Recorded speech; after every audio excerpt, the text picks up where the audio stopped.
It's time for another episode of the 12-Man Fan Jam Show. A show made by 12s from around the world, for 12s around the world.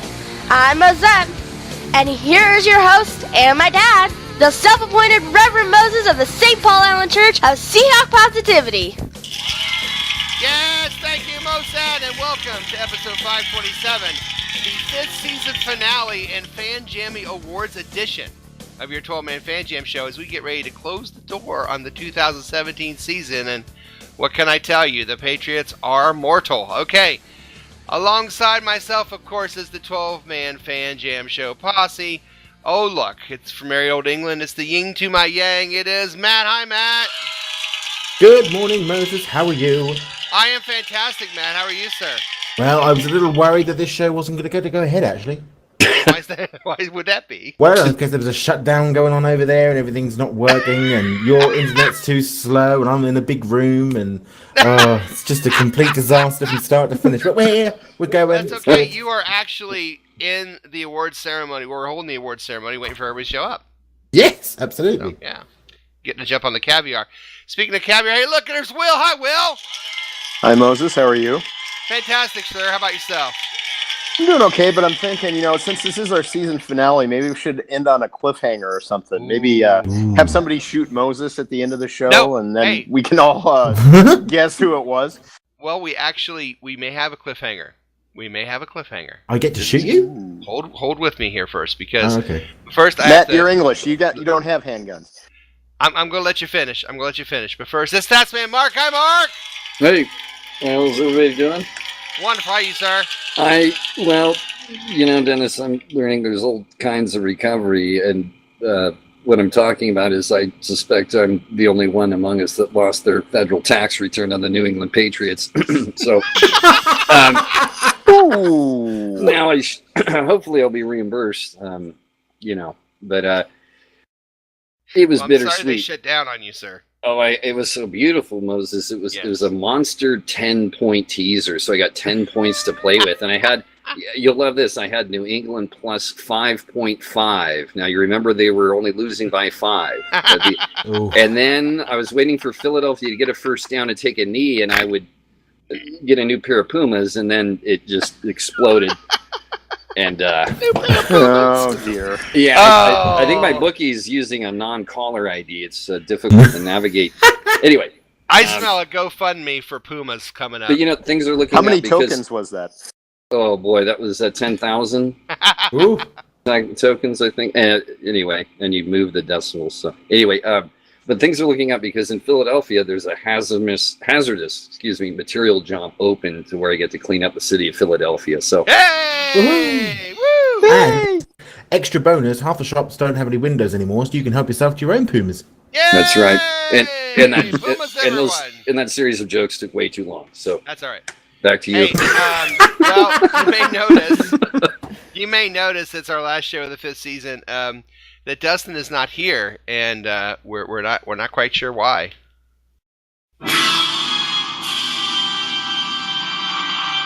So we'll figure that out later. But anyway, there's your cliffhanger. I was waiting for Matt to ask, is he standing? Sorry. Oh. That was sort of like, that sounded like really like a Dr. Evil type music. Like somehow we've locked Dustin in a shipping crate in the middle of the Pacific somewhere. For $2 billion. Yes. No. All right. All I want are some sharks with some laser beams. Fucking laser. Lasers. Dr. Dustin rocks. We all know this. So he does. It's true. Oh yes. Hey, speaking of magma, hey Michael Bolton, let's get to this, shall we? Boys, let's get to it.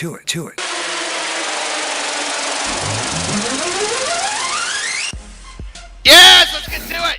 Show's run like a real NFL football game. 4 quarters and a halftime. First quarter, we have news with Will. Second quarter, we're going to talk about some of the changing in coaching that you may see in the Seahawks. Halftime, it's your 5th annual 12-Man Fan Jam Show Awards, or the Fan Jammies. If you have not heard the Fan Jammies, you are about to be treated to a treat that you cannot be treated to ever again. Treated to something. Yeah. You're going to be hugely underwhelmed. In quarter 3, I make the posse become GMs and make them play There Can Only Be One. Here we go. Or There Can Be Only One, I think it was. And fourth quarter, we make our mind-blowing 2018 preseason predictions and close out another great season of the 12-Man Fan Jam Show. Before we start, we'd like to remind you, like, share, subscribe to Seahawk Positivity YouTube channel. Join us on the Facebook group, 12-Man Fan Jam Show. We're on Twitter at Seahawk Positivity. Email, 12manfanjamshow@gmail.com. Come stop by, especially a Facebook group, and let us know your thoughts and join us. We're going to have some fun stuff on there in the off season. So, let's get to the first quarter and news.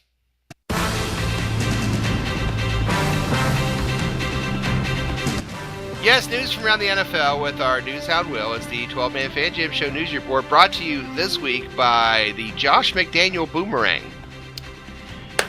All right, Will, what you got for us? Well, Moses, I'm sure that all of us get the Boston Herald. Always, yes. And read it religiously.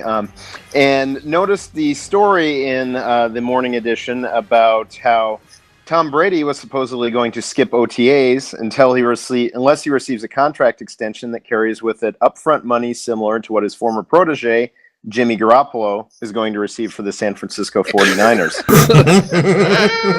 The article went on to say that he was not going to return unless Josh McDaniels was named the head coach in waiting.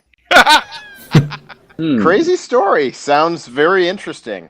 Yes. It was also a complete hoax. Wow. Later Friday morning, a caller into radio station WEEI, calling himself Nick in Boston, no word on whether or not this was Nick Foles, said that Borges's, quote, sources were actually him because he had somehow got Borges's phone number on Twitter and texted him with a message claiming to be Don Yee, the agent for Tom Brady and Jimmy Garoppolo. Oh my goodness gracious. Hey, wow. He said, I'll text him and say I'm Don Yee. And he just went with it for some reason. Here's the funny part. Well, it's all funny, but here's the funnier part. He tried to call me 3 times and I just didn't answer. But then I was just like, whatever, screw it. I'll call him and he's going to know it's not Don Yee. But I called him and I was just like, hey, Ronnie, it's Don. So, yes, wow. The columnist for a major metropolitan newspaper wrote a major story based solely on the text of a prankster. Wow. It was more accurate than normal. No, wonderful. Good stuff. Wow. Well, you would have had to talk like George Takei in order to be Don Yee, right? Like, you would have needed an accent. Oh, my. Yeah. Wow. That was great. Hey, so fake news does exist, I guess. Well, yes, it does. Yeah. See, it's real. Fake news is real, people. 130. But what's he's on? It's 137 million. 137 million averaging out. Are you talking about Garoppolo? Yeah, Garoppolo. I think it came out to, was it 27.5 million a year, I think? 27.5 million a year. Yep. Yeah. Wow. For 6 games? And what I had on my Facebook was, hey guys, I just had a really great piece of cheesecake, so I'm going to put 2 mortgages on the house and buy the Cheesecake Factory because cheesecake's the best thing ever. But, yeah, that's good. But the thing is, I suppose they've had so little hope in the Bay Area that if they get a sniff of 6 games... Oh yeah, but they've had nothing since, have they? They've had a shit stadium. They've got a crap owner. They've got a Kaepernick. One thing with the Garoppolo contract though is $28 million of the guaranteed money is payable in a roster bonus this year. The 49ers are so cap rich that they can do that. They can do that. But that means if for some reason they cut him in a couple of years because he turns out not to be the promised, the savior that was promised, there won't be as much of a cap hit because it'll all be out of the way this year. So yeah, when you got like $100 million in cap room, you can do deals like this, right? Yeah, they have more than enough. It's amazing. Well, and I'm going to give. I mean, I like John Lynch. And I'm going to go ahead and say this. I hope they do get better. I hope all the teams in the division get better. I like it when everybody's playing really well.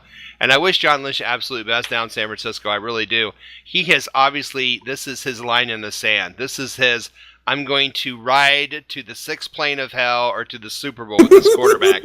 and that's fine, John. I hope it works out for you. But there's not going to be a ride or die. It's either going to be he's the man or you are out of there very quickly. There's going to be in between. I think he's pretty much put his chips all in on Garoppolo, which fine. That's so good, so good. Yeah. Will, what else you got for us? Well, as you can imagine, Eagle fans who attended last week's Super Bowl were fairly happy about the ending, and I'm sure many of them wanted to take home souvenirs. Well, one Eagles fan took it a little too far. He was, I don't think his name has been released, but he was photographed at the airport the following day with a stadium seat strapped to his carry-on luggage. Oh my goodness. Yes, this Eagles fan ripped a seat from the housing at the stadium and took it home. A spokesman for the Minnesota Sports Facilities Authority told the Associated Press that the fan regrets his actions, right, and has agreed to pay for the replacement, which is expected to cost $125 with labor. Okay, so it's got to be said. I think it's worth $125 to have a seat from the stadium that your team won its first Super Bowl in. That's a fair trade in my book. If you can get it signed as well. But go through the thought process. Man, my team just won the Super Bowl. I am so happy. You turn around and go, I'm taking a chair. I don't care. I'm taking a chair. I'm ripping this seat out of its housing. Yep. He had his own jerk moment. All I need is this stadium chair and this paddle ball. And this leftover cigarette. That's all I need. And this bag of peanuts. That's all I need. That's all I need. Yeah. Oh, I need this. It's fun to have an old moment with Moses because he I remember. The Jerk, everybody. Look it up. Great movie. Steve Martin. It's that moment when the Minnesota Vikings sort of stadium managers turn up at the stadium and like half of it's just disappeared. It's like this brand new beautiful stadium is like completely wrecked. But there were Eagles fans there. They had to expect this sort of thing. Well, and logistically, I don't know if he can't stand by itself. So what's he going to do with it? Just set it up in the corner? There it is. There it is. Well, Mr. and Mrs. Seahawk have a seat. Well, I don't know if they still do, but they at least used to have a seat from the old Kingdom, and they actually mounted it onto their deck. So, but to be fair, though, sit on it. That was being demolished, and that's yes, fair. they got it fair and square. They did not steal it. Rip it out of the floor. I just want to know what security was doing while this guy was walking out the doors of the stadium with us. Oh my goodness! Well, I mean, if you're gonna have a memento, you're gonna have a memento. Well, people are grabbing confetti, and he's grabbing like a chair. Go big or go home, right? I guess. What would be great is if they stopped him and he's thinking, "Oh, great, I'm gonna have to give up the chair," but instead they make him throw away something in his pocket. It's like you can go move on, like. Is that a water bottle, sir? That can't go in here. Sir, you'll have to empty out that beer bottle before I can let you leave. Here we go, Moses. Another security check from SNL where Belushi and Curtin are smuggling in coke and Dan Aykroyd reaches in Belushi's pocket. He's like, I believe he didn't declare this a marijuana seed, and he's like been poked, and he's leaking coke out of his sweater everywhere. Aykroyd, anyway. That's kind of what this would be, exactly. Oldie but a goodie. Well, that was fantastic, Will, and yeah, I guess you're right. Now that you mention 125 in labor, and the more that you think about it, is that worth it? I'd say maybe. What would you have taken from our Super Bowl victory if you were at the stadium? The confetti. I would give just the confetti. Yeah. Joe Namath's coat. Because he was passed out drunk under the stand. I would be happy anyway. With some of the confetti. I'd have taken Cooper Helfert. Anything that's. I'd have just stuffed him in a rucksack. In more ways than one, yes. We're leaving. Oh. No, I think I would have gone for the confetti myself, but. Jermaine Ifedi, did you say? Yeah, my favorite. So we can turn him into confetti. That's no problem. I think on that. I saw Fargo. That's a little nasty. Will, thank you for the news. Anytime, Moses. I appreciate it. That is the end of the first quarter. It's the end of the first quarter, bitches. All right, coming up on the special 5th season finale of the 12-Man Fan Jam Show. It's the halftime Fan Jammy Awards around the corner, but coming up next, we discuss all the coaching changes right after this. You're listening to the 12-Man Fan Jam Show on the Seahawk Positivity YouTube channel. Oh, here comes the fun stuff. Holy shit, it's the second quarter. All right, here we are at the second quarter of a season 5th finale edition of your 12-Man Fan Jam show. In this quarter, we are going to sit back and discuss some of the coaching changes that have occurred in the Seahawks organization. There are about 7 or 8, but we're going to hit the big 3, really, the biggest 3 that we think have happened so far, and they happened rather quickly after the season. Chris Richard, defensive coordinator, Tom Cable, offensive line, and Darrell Bevel, offensive coordinator. Saving the best for last for some of you. We'll start with the loss of the defensive coordinator. And Chris Richard, what are your thoughts on that? I mean, he did a pretty good job. What are your thoughts about him being let go? I was actually okay with it. I like Richard. I think he's got a lot of potential, and I think he's still he went. Where did he go to? Is he a defensive backs coach somewhere? Dallas, now? I believe. Dallas, that's it. I think he has a chance still to keep shooting his way up through the ranks and maybe be another defensive coordinator or head coach someday. But to be perfectly honest, I was excited about that move because as much praise as our defense has gotten, even over the last couple of years, there were so many games where we would start out and just let the other team go up and down the field on us. And then we'd get that straightened out. And there'd be somebody be interviewed afterwards. And it's like, what changes did you make to stifle so-and-so's offense? And invariably the answer would be, well, we just played more disciplined. We were just in our got into our gaps better. It just seemed like they were not as disciplined as they should be. And I don't want to say the inmates were running the asylum. I'm definitely not going to say the inmates. Well, yeah. Anyway, no. Yeah, you know what I mean. But it just seemed like he had lost control a bit of some of the bigger personalities on this defense, and that's one of the reasons why I like Ken Norton Jr. coming in.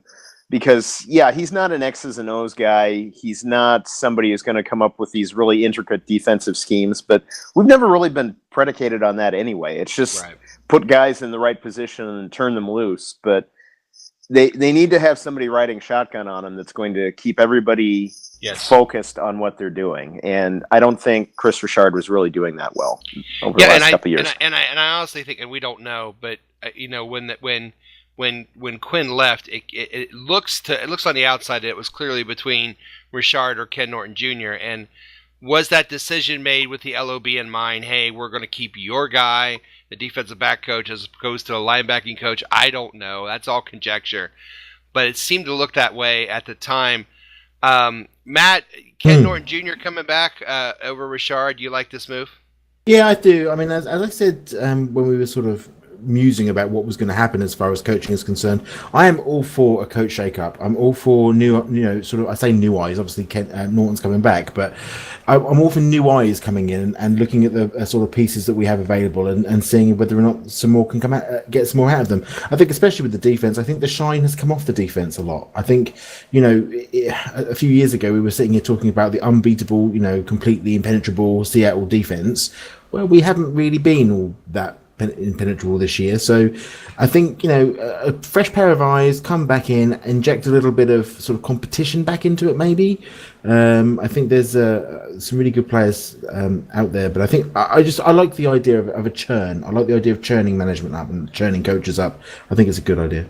I do too. When Pete Carroll was hired as coach, I looked at the coaches that were coming with him, and I wanted one coach to come with him, and it was Ken Norton Jr. because his legacy of linebackers at USC and his legacy of those linebackers as pros and how much they still love and respected the coach from USC, to me, spoke volumes. And I was so excited he was coming with Pete to Seattle. So I'm really excited about him coming back being a defensive coordinator. I think it is good for the team, and I think he is a motivator. He is a Pete Carroll type, and with Pete Carroll at the helm, like you said earlier, don't need a lot of X's and O's. Pete Carroll's probably going to take care of that on defense, but Norton's going to do a lot of motivation for sure. I can't wait. I can't wait to hear what Mark has to say about the offensive coordinator. Mark, all year you have been hinting and begging and pleading for Bevel to be gone, and now he's gone, and you have Schottenheimer. Tell me, how are you feeling, sir? Well, I mean, once the season ended, and once we were 9-7 and we were out of the playoffs, I was hoping, I was telling myself, the silver lining here will be if we get a coaching overhaul. The first thing I heard initially from the professor from Clayton, who's back in Seattle now, I think. Yeah, he's working full time out here. And he's great. And he said there's no expected change to happen. I don't know if that was a tweet. It was something I thought was posted. And I was like, okay. And then a few days later, it happens. And to me, it boils down to he simply had to go no matter who else comes in. It was just done. We've learned everything we can. And I really think that if we had a different coordinator, even with the existing mess with the line, I can't help but think that enough adjustments, something would have been done that would have been a little bit more effective. I don't know how much. There's a lot of things involved here.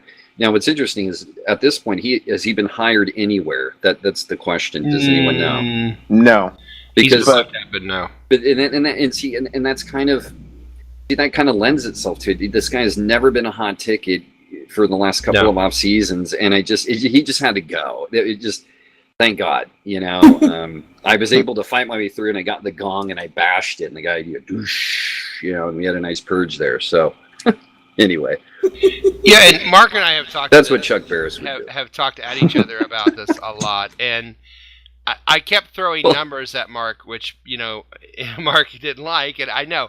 But, okay, here they are, and I'm going to bring a question to Will, and here are the numbers overall. And I know Mark's, but, and I know. But do you fire a guy who had a playoff win in every season, was part of that team?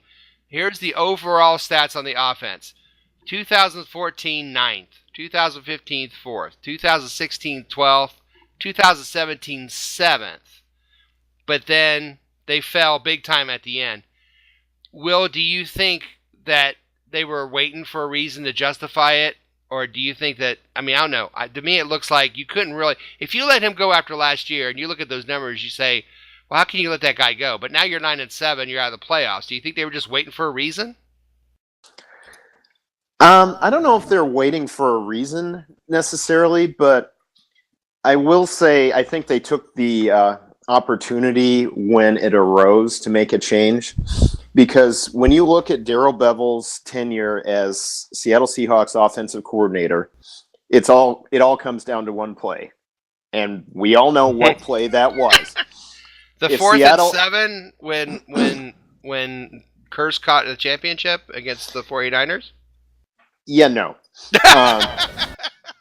But no, if Seattle had won Super Bowl 49, I think Bevel would have been a hot ticket. I think he would have been a head coach either that year or the following year. And obviously a lot of things would have played out differently.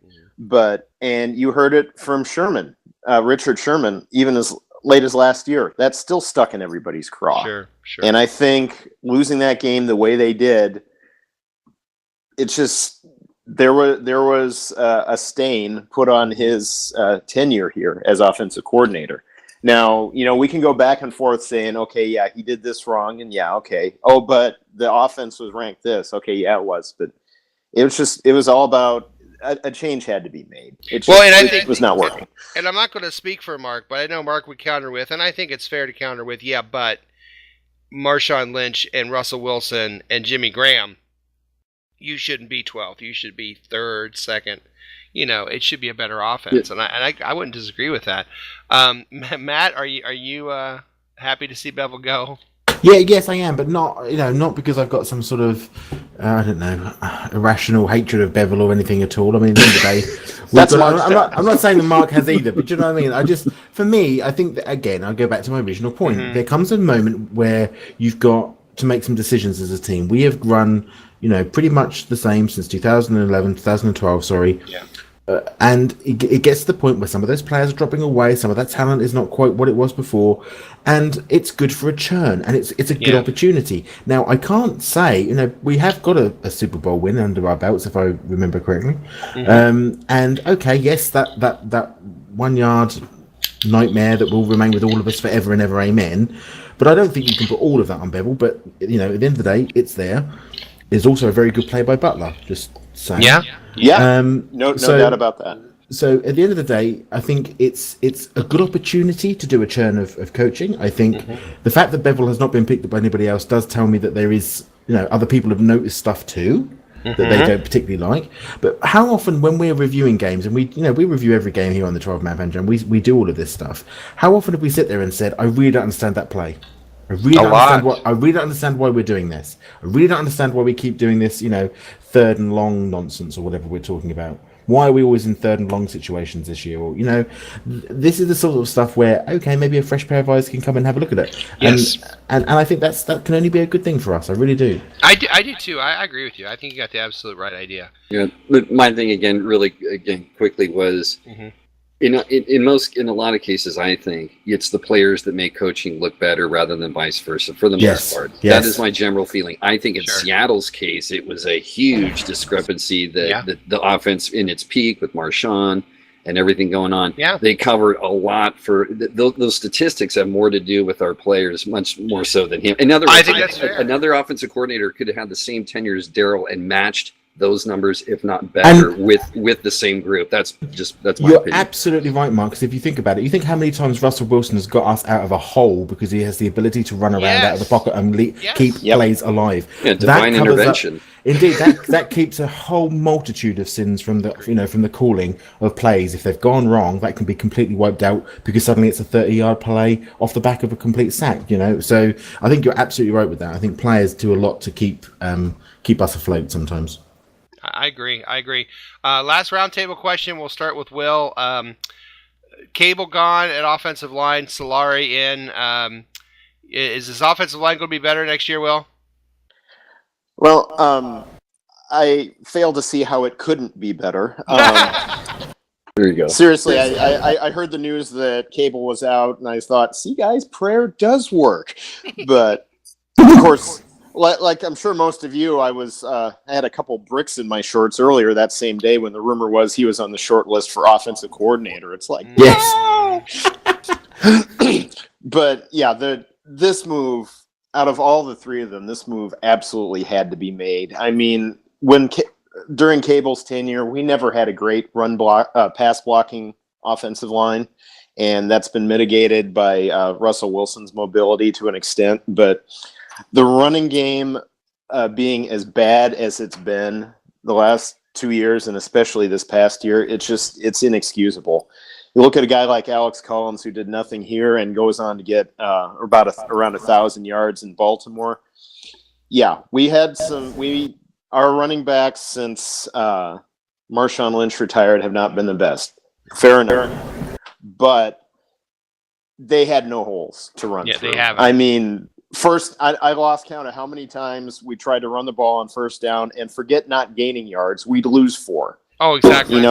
You cannot sustain drives when you're going 2nd and 14. It's 2nd and 13 all the time. Exactly. And I like Solari. I thought he did well here. I thought he did really well during his tenure in San Francisco. And this was far and away my favorite coaching change because I really liked Solari and really thought Cable had to go. Good deal. Mark, good idea, right? Yeah, I mean, and of course I'm stealing this from somewhere, so I can't quite cite my sources, but... the interesting thing was... It's Nick from Boston. Yeah, there you go. Yes. No, the interesting thing was that there wasn't a single lineman outside of Justin Britt who got an extension, and that's all you need to know. I think that speaks volumes. Matt? Yeah, I think Solari has. I'm going to contradict myself. He has the easiest and the hardest job all at the same time. Yeah. Because in some respects, he can only really improve, and it's I don't really know what he's going to do to make it worse. So I hope he's going to improve. But at the other side of that coin is everybody's looking at him because we demand that offensive line to be better. So he's got to make it better. So Easiest and hardest job out of the three we've discussed. I don't know. I have to say, I'm not coaching. I don't follow coaches very often. I don't know an awful lot about him. But I think, again, churn that management time. And absolutely right. Cable had to go. Yeah, I think it's good that Solari's first order of business was to turn Ifedi into a tackling dummy. So I kind of like that. That was my favorite. And he's still got a penalty. Yeah. What they need to do, we need to have a position like they did in hockey in the 70s where they had the designated goon to go out and get fights with somebody and then just get them both put in the penalty box. We need to put Ifedi in and get into a fight with the other team's best player and get them both ejected. We need a designated goon. Nice. Oh, man. Where is, oh, God, who was the guy that was on the Super Bowl team that just, offensive lineman was one of McQuiston. That's yeah. With no neck. There's your designated goon, right? That guy was Sloth from the Goonies. I mean, oh, my God. Yes. There's your goon. All right, Goonies. Let's go to the halftime. Holy shit, it's halftime! Coming up, we got so much more show ahead. How high do eagles fly? Is Josh McDaniels really a Bill Belichick doppelganger? Or is he a doppelganger? Doppel. Curse your beak, Moses. Doppelganger. Perfect. Flex my beak. All right. All these answers and a lot more just around the corner. Coming up, it's the 5th annual 12-Man Fan Jam Show award show. But before that, let's pay tribute to all the head coaches around the NFL who are no longer with us.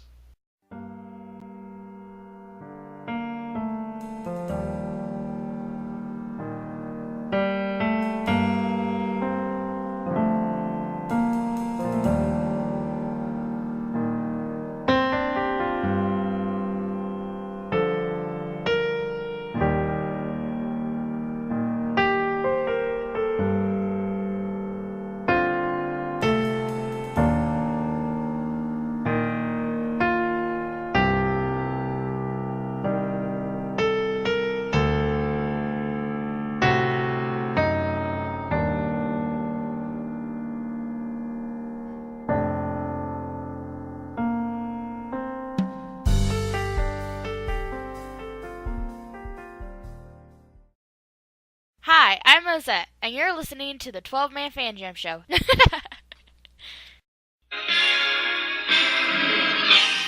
Yes! Live from, everywhere pretty much. It's the 5th annual 12-Man Fan Jam Show award show. I'm your master of ceremonies, Moses, and we are here to salute another great Seahawks season by taking the best of the very best and giving them a Fan Jammy. Yes. Oh, thank you, everyone. All right. Yes. Thank you and welcome. Stop. All right. Welcome to the 5th annual Fan Jammy Awards, everybody. I see the posse made it here. Thank goodness. I'm glad you guys are here. I see Will is here, which is great. This can only mean one thing. That the local theater showing the latest Star Wars movie must be closed for some reason. Hey, now. Sorry to hear that. I said it was closed for some reason! Closed! Alright. Hey, look, Matt's here. Hello. Matt's had a great season. He's had more mouth problems than Elton John at a sausage party. Oh my goodness. It's true. That's not even a lie. Yeah. It's proper. And Statsman Mark. Hi, Statsman Mark. Hello. There's just not much to say. He's here. Well, at least he's here until the payday loan clears, and then it's off to the land of tokens and whores. Somebody has to save these people, Moses, and by golly, I'm the guy to do it. You're so thoughtful. Oh, we're all screwed. And if you've noticed, Dustin is not here. Dustin. So short. He's a little statuette on the stage. Yeah, he is. He's so short. He's the only thing he can dunk is a chicken nugget. So apparently he's not here. He's outside trying to climb the 3 steps to get into the award center, but he can't get there. All right. Before we start the actual awards, I would like to tell you how the top secret winners were chosen and kept quiet until this very moment. People around the world voted for their favorites in each of the categories given. Those votes were then tabulated. The list of winners was placed into a sealed envelope. That envelope was then placed in an old empty peanut butter jar and then placed in a locked safe. The safe was then placed in the trunk of a 1975 Chrysler Cordoba and driven to a cargo ship where the safe was then cast out in the middle of the Pacific Ocean, where it rested at the ocean floor before being resurfaced and sent by seaplane to Seattle, Washington. It was then placed on top of the Space Needle until it was picked up and sent across country by drone to Seahawk Positivity Productions, where it was placed by me in a room without windows to sit protected by a 450-pound tobacco-chewing, straw hat-wearing, alt-right loving hick named Billy Joe Jim Bob. Right before the show, I gave Billy Joe Jim Bob a picture of two guys in Make America Great hats kissing themselves to cause him to vomit. And while he was hunched over spewing into a bucket of tobacco spittle, I gently tiptoed in the room, grabbed the envelope, ran like hell, and brought it here with me to the show. Okay. That's how it happened. Now. Wow. Pretty good stuff. That's official. It sounds like fake news. Sorry. No, it's really how it happens. Our first award this evening goes to the Best Offensive Player of the Year. No, Michael Bennett was not nominated, although his weekly 5 yards of offense for the opponents was better than the Seahawks' entire rushing game. Not fake news, sadly. And surprisingly, Offensive Player of the Year, Blair Walsh, not nominated. So, the nominees are... You can't believe he was left out. I know. Nice. He was left out. Nice. All right, Offensive Player of the Year. That joke was a little off target, man. Oh! It was off target. Oh, and that was a real kicker. That's what that was. All right. Oh. Yeah. Here we go. Oh. Offensive Player of the Year, Doug Baldwin, Jimmy Graham, and Russell Wilson. And the Fan Jammy goes to... It's Russell Wilson for Offensive Player of the Year. Amazing. Russell, come on up. What? Oh, wait. No, I'm sorry. Apparently, Russell Wilson could not be with her this evening because Sierra said so. So, accepting on his behalf is Matt. Matt? Thank you. Sadly, Russell couldn't be with us tonight. It wasn't because of Sierra. It's because he's still running around somewhere in a backfield somewhere, desperately trying to keep a player alive. This year, the competition for this award was very tough. It was a close race, really, between Russell, or that guy who's responsible for changing the digital scorecards, because really those are the only two people this year responsible for putting any points on the board. Russell would like to thank his wife Sierra, his coaches, old and new, and of course the offensive line for improving over the season and growing in professionalism and discipline. They've made me say that. And no, not you, Ifedi. And go Hawks. Go Hawks, yes! Russell Wilson, there's the award. He's going up. Kids, cheer for... Yay! Okay. All right, that's Russell. Now, it is time to give out the Defensive Player of the Year.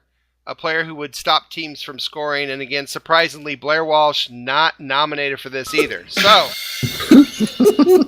Defensive Player of the Year nominations are Frank Clark, Earl Thomas, and Bobby Wagner. And the Fan Jammy goes to... It's Bobby Wagner!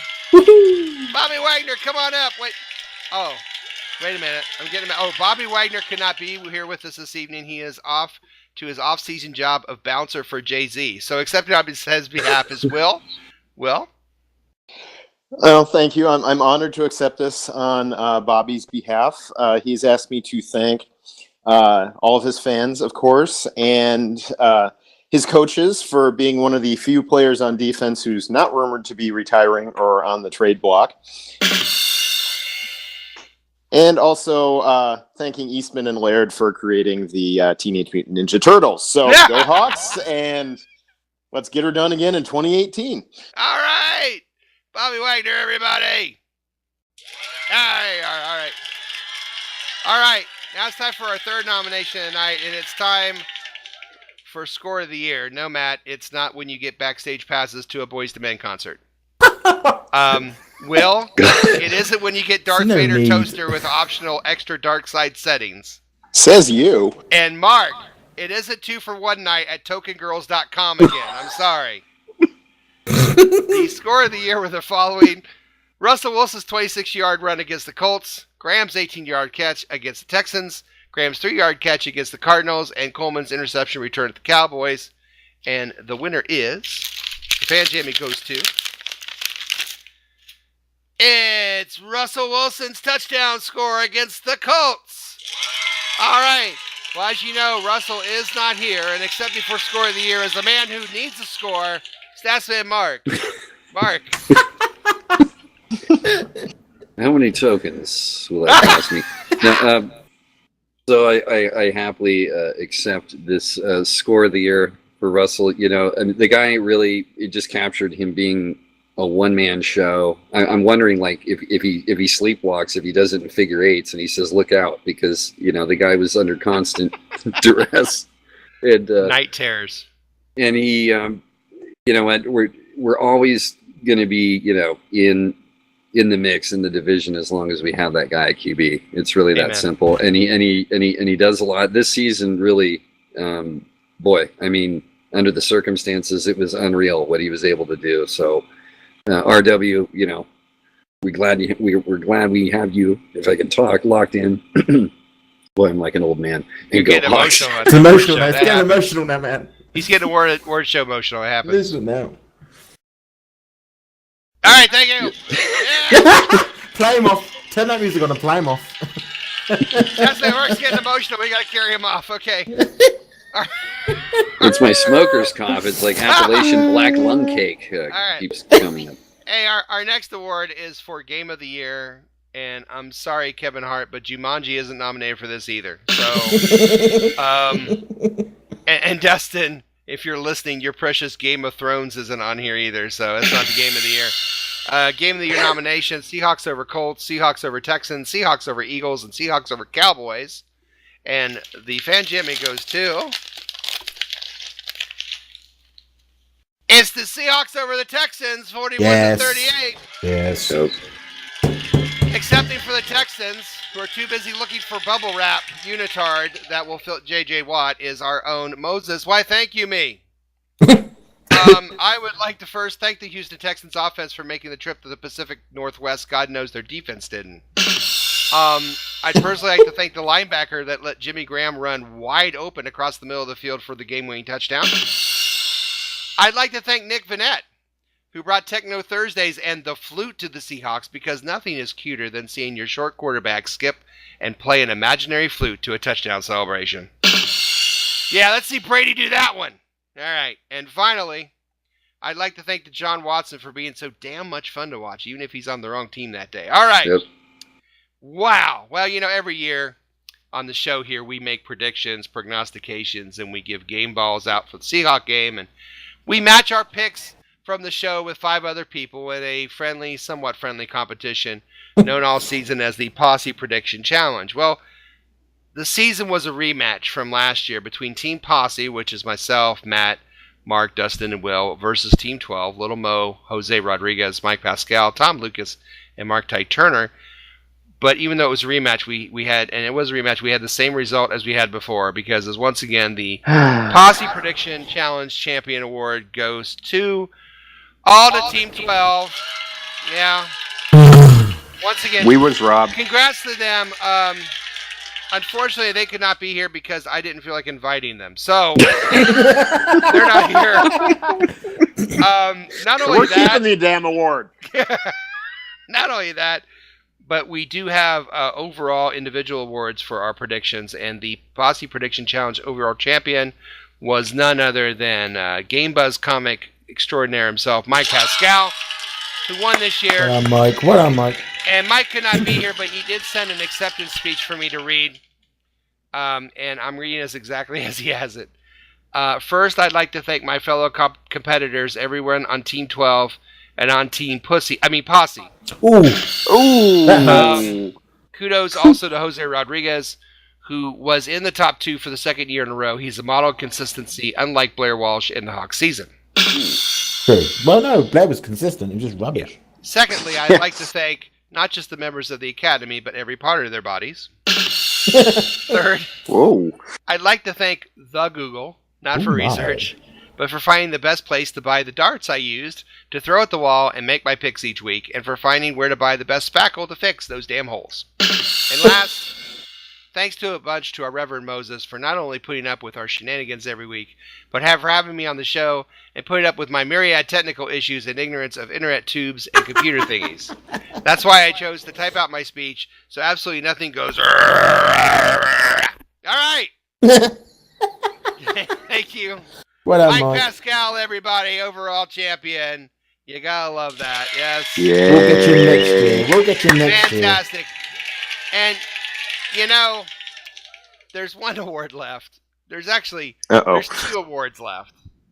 One award is for our halftime trivia champion. And it's a funny story, and I will share this now because as we went into two shows left in the season, we actually, and I triple checked this, we had a tie. We had a tie between Dustin and Matt. And that's when Mark decided to win.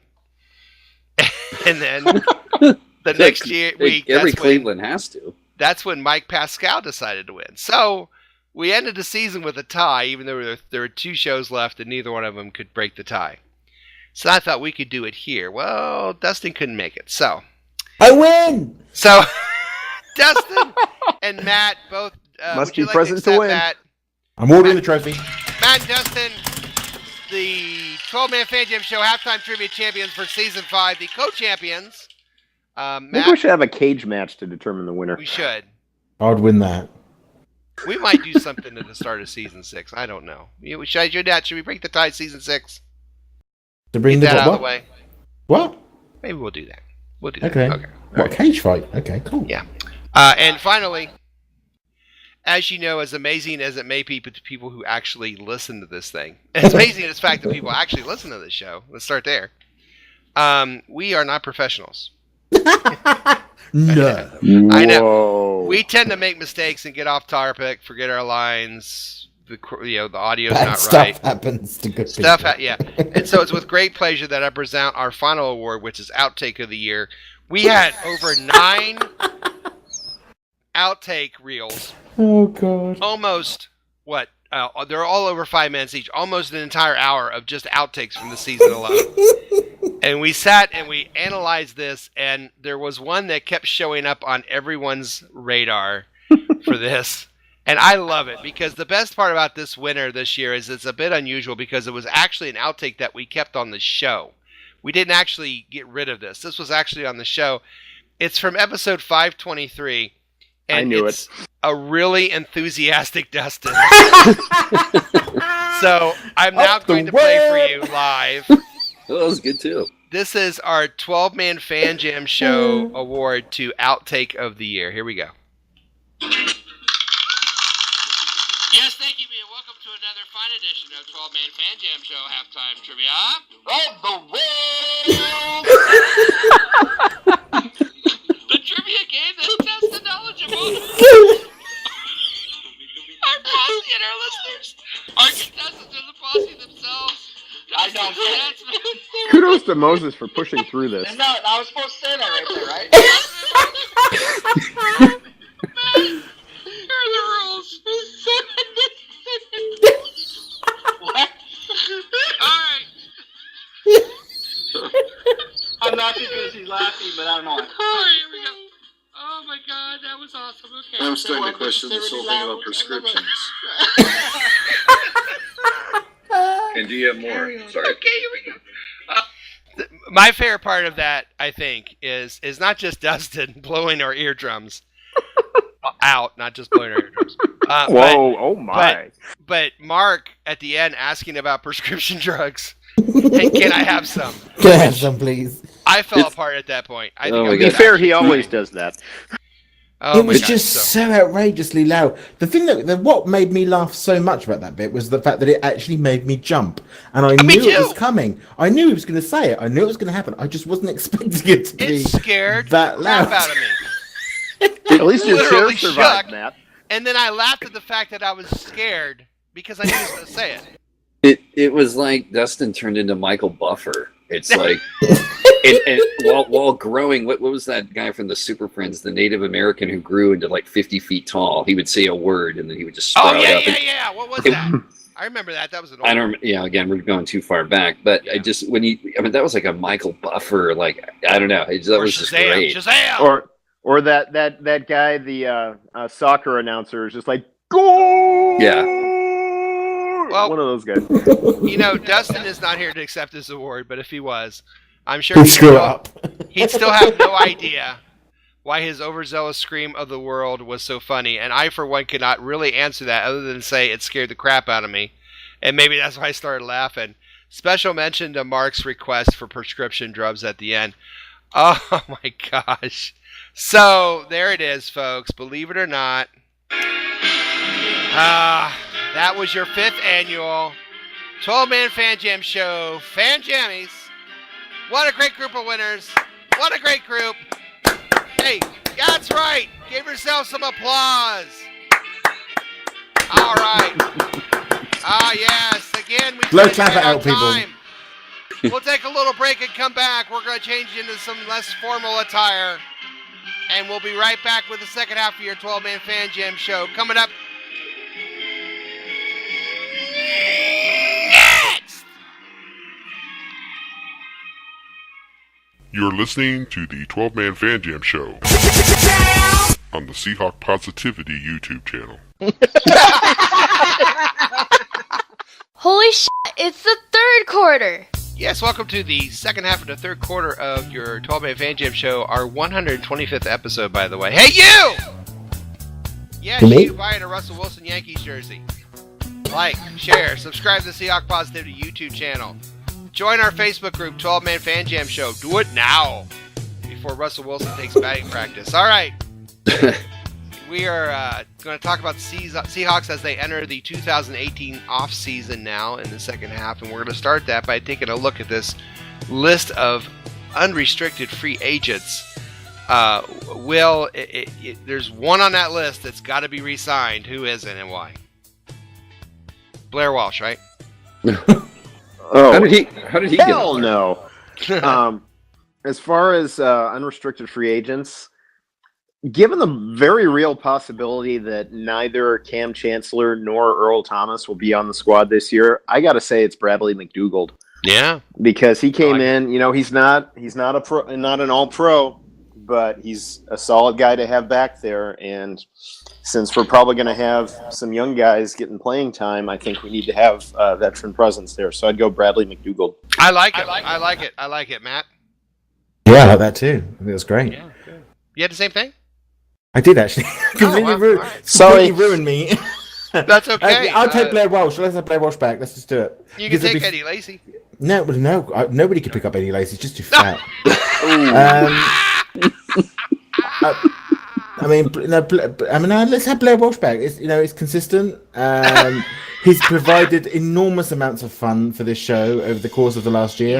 He has. And every game is a nail biter with him. Yeah. Until you have absolutely nothing left. The drama. I'm sold. Zordy, you sold? You know what? Actually, the name that I came up with for me is that what we're getting to here, or you want me to talk about? Go for Blair? it. You do, boo-boo. We take care of that. I'll do me. Yeah, Linda Blair with the head spinning. No, you know what? The guy actually, when I looked at it, of course, Jimmy Graham is going to be priced way out, I imagine. He's gone. He so deserves to be here. The way the guy came back and all that, but the guy I looked at really is Paul Richardson, because I think he's been. I think there is an upside still to him, and he knows the system. He could be a great playmaker if we get him just a little bit more involved. And I understand the McDougall pick. For some reason, I could almost see us if we don't re-sign him. I don't know. Maybe there's no real must-have on the list, but McDougall. Well, I don't know. He was fine. I didn't get it. I didn't make a pick because I obviously had one. But Luke Wilson's on that list as well. Mm-hmm. And I have to say that if we lose Jimmy Graham, and I think we will, then that's a good point. I think we might have to keep hold of Luke Wilson, and not necessarily because he's the best player on that list, but we're going to have a bit of a gap once we lose. And should be able to keep him for relatively cheap too. Yeah. What's the deal with Vin? I mean, I know we can't go down too many rabbit holes here, but Vinette. I mean, I'm wondering if they've been waiting for him. If there's something going on, I forget the guy's even on the team, and he was a pretty. Well, it's only his second year, and I think you just got to give him time. Yeah. I think he's getting better and better, and progression. And Paul Richardson, when you talk about him, that's another guy that looks like he's getting better and better with each game. So I agree with you. All right, well now, guys, it is time for you to play General Manager, and it's time to save one and lose one as we get ready to play a very special edition. As there can be only one. There can be only one. Oh my. Yes! There can be only one. The first victim, Matt. Hello. Matt. I'm quite a hard-nosed GM, so I'm good for this. Matt or Dustin? There can only be one. Me, Matt. Oh my. Jimmy Graham or Luke Wilson? Oh, if we can afford him, Jimmy Graham, but I don't think we can, so I'll have to say Luke Wilson. All right. Will, you agree? Yep. Zorny? Yeah, just strictly nothing else to the cap. Okay. I hate all you bastards!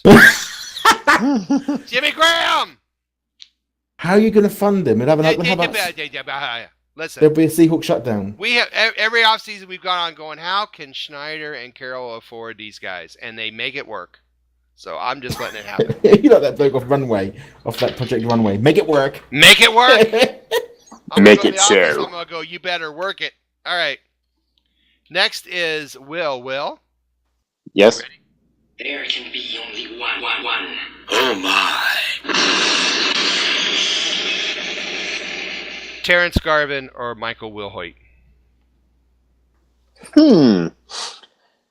That one's interesting. I'd go Garvin because I believe he's younger, has more value on special teams, and I think I think Wilhoit's more of the crafty veteran. I think Garvin's has more potential, so I'd keep him. All right. Zorny, you agree? Who's Garvin? Yes, yes. Yes, of course. Just say yes. Matt? Yeah, absolutely. I don't care. Yeah, I'm with Garvin too, even though I like them both. But yeah, I same reason, young, and I think he was a former first-round pick from the Ravens, and I think he's, No, that was Arthur Jones. He never even made the final roster. I thought Garvin was too. No, you're right. Well, it was, wasn't it? Well, anyway, Garvin's played really well, so I'm excited by him. That's what she said. Hey, Mark. Yes, sir. Are you ready? Yes. There can be only one. Oh my. There can be only one. Deshaun Shedd or Byron Maxwell? Interesting. Of course, I don't know what the current contract. Sure. Of the thing. Is Shedd younger? He's got to be younger. Yes. Okay. I think that in that case, I think I would go Shedd. I did like the return of Maxwell, but Shedd, I just think has he's going to be the one to keep between the two. Mark's going to the Shedd. Matt. I'll go with the Maxwell. I think it's cheaper if memory serves anyway, and I also like the idea because that gives us a little spin. I like Maxwell's return. I thought he brought a lot of energy to that line, to that position. So yeah, I'll go with Maxwell. Yeah. That's kind of a tough one because we don't know how well Shedd has recovered. Will? And that's exactly why I'm going with Maxwell, just because with Shedd you have the injury concerns a bit. Yeah, and don't get me wrong, on all these cases, I hope we can keep all these guys. I think they're all pretty decent. I hope we keep Shedd and Maxwell both. Oh yeah, I think both those guys will be good. Oh, and real quick, I didn't say my choice on the unrestricted free agents that I think we should pay special attention to. I like Austin Davis as a backup. He made less than $1 million last year. He made $855. I would like to keep him as a backup. He seemed to be really interested in what's going on. Plus the fact he knows Schottenheimer's system from the Rams, which would help. Yeah, makes sense. So anyway, I wanted to put a little plug in there for Austin. All right, and now finally, I will start this one. There can be only one. There can be only one. Oh my. This is tough. Sheldon Richardson or Paul Richardson? Ooh. Yes. I'm going to go with Paul Richardson just because of the youth movement. Matt? I agree. I think he's got more legs left in him. Yeah. Will? Sheldon. He's only 26. I like it. You may have to franchise tag him, but if you franchise him and he's asking for the moon, then you can trade him. So okay. That means letting. Now, the idea then, Will, would be then Paul Richardson would not be on the team. You'd rather have Sheldon. Yep. Okay. Mark? Yeah, I go with Paul here just because, to me anyway, Sheldon, I mean, there's always other factors involved. It just, when he arrived, it just seemed a little underwhelming. I'm not sure if he's really worth any kind of, extension. I don't even know, without cap space, I don't know, I mean, we'll see what happens anyway, but he didn't quite feel, I don't know, to my mind, he didn't quite have the impact that I would have thought. Will, do you want to counter? Because you kind of were like ready to franchise this guy. Well, if you look at some of those plays, you see Richardson getting double teamed and occasionally triple teamed. Okay. Other teams were keeping their eyes out for wherever Sheldon was on the field, and that freed up some other guys to make some plays. And when you think about how Cliff Avrill's probably never going to play again, Michael Bennett could be on his way out. I think we need to retain some talent on that line. So I would try to work out something that can do the trick for both sides. If not, if franchise tag is available, I would use it on Sheldon. I like Paul Richardson. I think his best football is ahead of him. I just think we're not going to be able to offer him something that's going to keep him off of the free agent market, and I think somebody else out there will offer. And Sheldon being 26, I think, is a good point. Yeah, those are good points. Yeah, that's a good case for. Yep. Yeah. All right. Well, listen. There could be only one more quarter left of the final 5th season finale of your 12-Man Fan Jam show. So that's the end of the third quarter. It's the end of the third quarter, bitches. Yes, coming up next is our mind-blowing preseason predictions for 2018. You are listening to the 12-Man Fan Jam show, where your dreams come true if they involve hearing a lot of Seahawk fans laugh at childish jokes. We'll be right back. You're listening to the 12-Man Fan Jam show on the Seahawk Positivity YouTube channel. Nobody cares. Holy shit, it's the fourth quarter. Oh, wait. It is time for the fourth and final quarter of this season-ending episode of your 12-Man Fan Jam show. In this quarter, we are going to make mind-blowing preseason predictions for 2018.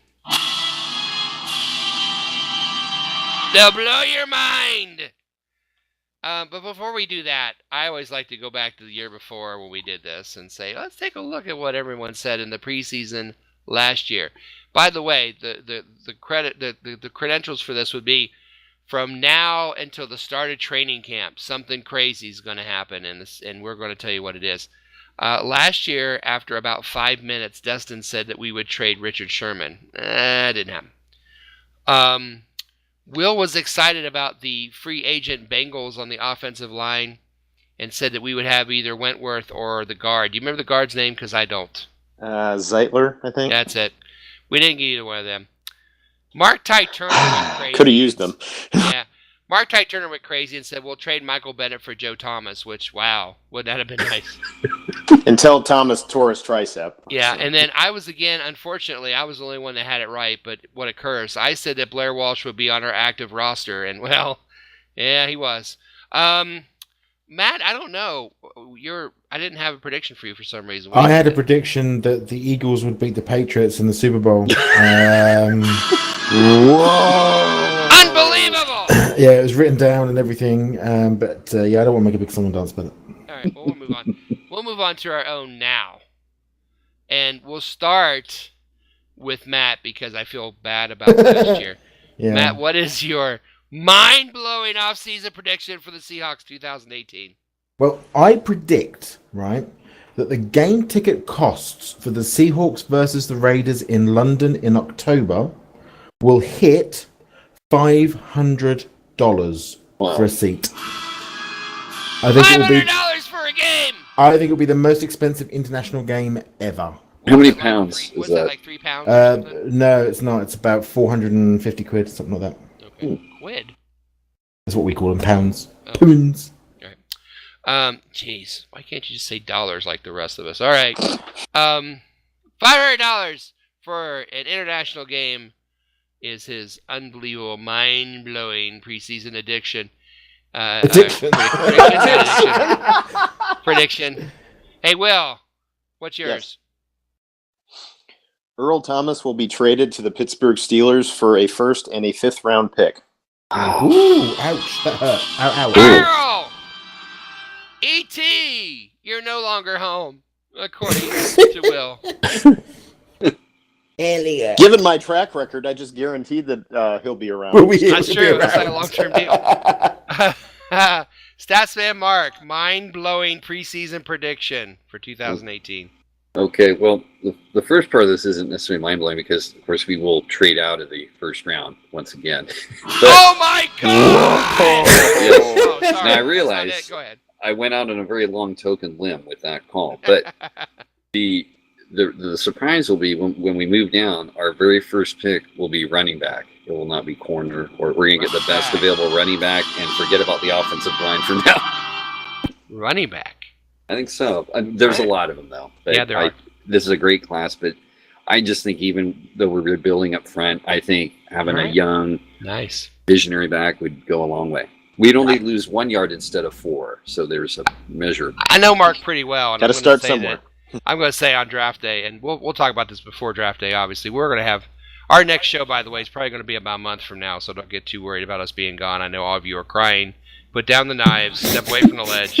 We'll be back in about a month. But Mark, I know Mark pretty well. I know that Mark, if they draft a running back in the first 3 rounds, Mark would be pretty happy. So, and we all want Mark happy.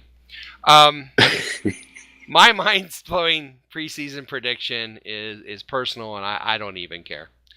Yeah, I know. Oh, they can't afford him. Oh, it's not going to happen. There's going to be Jimmy Graham, in a Seahawks uniform at training camp because they are going to re-sign Jimmy Graham. Book it, baby. And I know, we can't afford him. And there's Luke Wilson. But here's my argument, and you can flame me for this if you want. But of those 10 touchdown catches, I want you to go watch those 10 touchdown catches. Let's remember, this team couldn't run from 5 yards away from the end zone at all. No rushing touchdowns from anybody not named Russell Wilson, and 10 touchdown catches by this guy. This guy was a huge part of any kind of success we had this year. And look at those 10 touchdown catches and tell me how many of those you think Luke Wilson would get, because my answer is about 4 or 5. So, on that basis, they're going to pay the man. He's going to stay. Moses, I'm going to tell you now. It's not that we don't want him. It's not that we don't think we could keep him. I just hope that when you get the news that we haven't got him, that you're not too upset. All right, you call me anytime, day or night. All right, we'll sort it out. We'll talk it through. I've got a number set up. Really bad news is coming your way. And that's fine. You know what? It is what it is. And we're Seahawks fans. We're used to bad news. Exactly. I will say, people are come and go. I'm good with that. I will say, for Jimmy Graham, for that guy to come back from the surgery and from the injury he did to play, he forever. Based on almost that alone, I would put him in the Ring of Honor. The guy really went above and beyond, and God bless the guy wherever he ends up, because he deserves everything he gets. A lot of people just would have retired, and that guy just has the heart of a champ. So, and if you've never seen his story, I show his story. It's a true story, even when he wasn't a Seahawk. Mm-hmm. I would show his story. I have a teacher, and I work with kids that are awesome. have behavior issues, and I've worked with kids that have behavior issues, kids that are in gangs, kids that have criminal records in high school, for stealing and all kinds of crazy, horrible things. I play one of his things I do is I play his ESPN story. This is a kid who obviously now he's this great big football player, $1 million, makes millions of dollars. When he was like 12 or 13, mom didn't want him. She dropped him off at an orphanage. These kids beat the crap out of him every day of his life. And, this lady took him in because she didn't have anything either. And she said, how can you listen to this kid talk about how he has nothing? And he would show up at her church with a sleeveless shirt and shorts at 20 degrees. And she's like, where are your clothes? Well, I just don't really have anything. And finally he broke down one night. He was just going for the free food. And she's like, how can you hear that? And this lady is a saint. She had nothing. She was poor herself. But she gave him a house and love. And he grew up happy and healthy. Saw her going to college. He went to the U. He decided to get his act together. Great story. Great guy.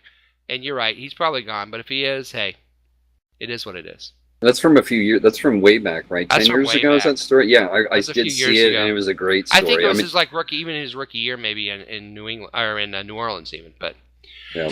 Well, so anyway, I got to tell you, Moses, I got a bit of a personal story in regarding Jimmy Graham as well. You guys know I dropped a lot of weight a few years ago, and one of the things I told myself is that when I get down to my goal weight, I'm going to buy myself a Jimmy Graham jersey. Because this was back in 2015. We just traded for him. Everybody was going nuts looking at what the guy did in mini camps and whatnot. And, yep, I slimmed down. I got a Jimmy Graham jersey, and it's hanging in my closet right now, and I'm proud to have it. Excellent. What did you go? What was? I never was aware of it. Well, at your peak? Did you drop like how many pounds? I was about 275. Right now, I'm hovering around 180. Really? That's oh wow! Spectacular. I was a few years ago. I was a pre-diabetic at 256 pounds, and I'm at 200 now. Dang! Nice. Just a question. Guys. What's that in centigrade? There it is.